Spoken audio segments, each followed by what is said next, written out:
India के 5th generation aircraft making policy में बहुत बड़ा चेंज आया है। हमारे पास करंटली 4.5 जनरेशन जो है वो रफाल अवेलेबल है और इंडिया 5th जनरेशन जो जेट है वो इंडिया में ही बनाने का ट्राई कर रहा है, आत्मनिर्भर बनने का ट्राई कर रहा है।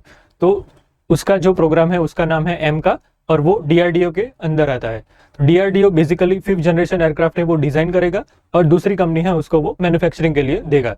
तो जनरली पहले ऐसा होता था कि जो हमारी हिंदुस्तान एरोनॉटिक्स लिमिटेड है, HAL है, उसको ही ये कॉन्ट्रैक्ट डायरेक्टली मिल जाता था। पर अब पॉलिसी में बड़ा चेंज ये आया है कि अभी प्राइवेट प्लेयर्स है वो भी इसमें अपना जो है वो टेंडर में पार्ट ले सकते हैं।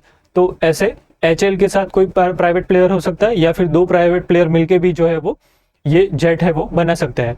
इसका कंडीशन यही है कि जो भी कंपनी बनाएगी वो इंडिया बेस्ड होनी चाहिए और तभी वो जो है उसको टेंडर दिया जाएगा।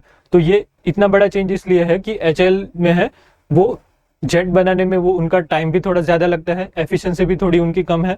तो ये सब चीजें इंप्रूव करने के लिए ये जो प्राइवेटाइजेशन है वो किया गया है। अभी जो 5th जनरेशन एयरक्राफ्ट है वो इतना बेहतर क्यों है वो जानते हैं। उसका जो मेन जो सेलिंग पॉइंट है वही है कि स्टेल्थ है, कि रेडार्स में वो जो है उसको जल्दी से डिटेक्ट नहीं किया जा सकता है। इसलिए सारे देश है वो 5th जनरेशन एयरक्राफ्ट बनाने में लगे हैं। अगर इंडिया ये बनाने में सक्सेसफुल रहेगा तो वो US, चाइना और रशिया 3 जो देश है उसमें 4th कंट्री होगा। ठीक है, ऐसे ही नई अपडेट्स के लिए हमें फॉलो कीजिए। Thank you.